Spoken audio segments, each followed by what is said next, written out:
महानंदा नवमी 2023 किस दिन मनाई जाएगी? महानंदा नवमी जानिए शुभ मुहूर्त और पूजा विधि। महानंदा नवमी पूजा मान्यतानुसार महानंदा नवमी का व्रत विवाहित महिलाएं ही रखती है। इस व्रत में चंद्रमा के दर्शन करने के बाद उपवास खोला जाता है। जानिए कैसे की जाती है इस व्रत में पूजा संपन्न।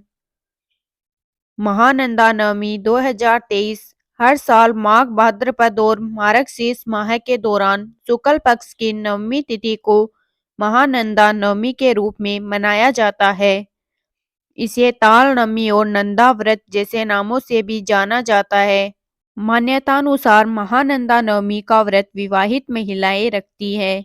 इस व्रत में चंद्रमा के दर्शन करने के बाद उपवास खोला जाता है।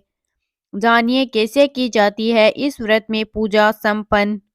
महानंदा नवमी हर साल माघ भाद्रपद और मार्गशीर्ष माह के दौरान शुक्ल पक्ष की नवमी तिथि को महानंदा नवमी के रूप में मनाया जाता है।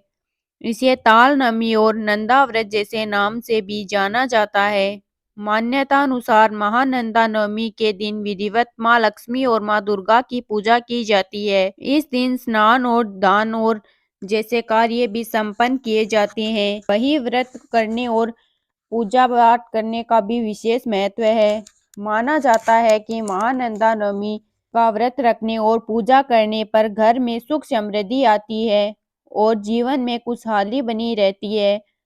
महानंदा नवमी की पूजा पंचांग के अनुसार इस साल मार्गशीर्ष माह की महानंदा नवमी 21 दिसंबर गुरुवार के दिन मनाई जाएगी। इस नवमी तिथि पर ही माँ दुर्गा और माँ लक्ष्मी की विधिवत पूजा की जाएगी।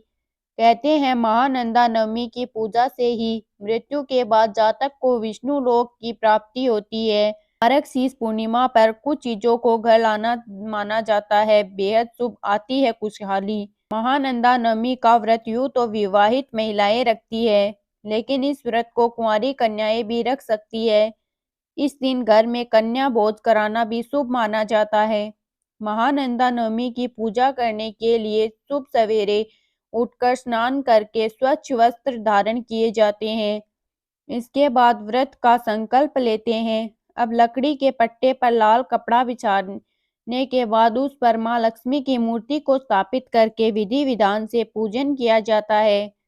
पूजा सामग्री में कुमकुम, अक्षत, हल्दी, मेहंदी और दीप शामिल किए जाते हैं। माँ लक्ष्मी के समक्ष घी का दीपक जलाया जाता है और पूजा के मंत्रों का जाप होता है।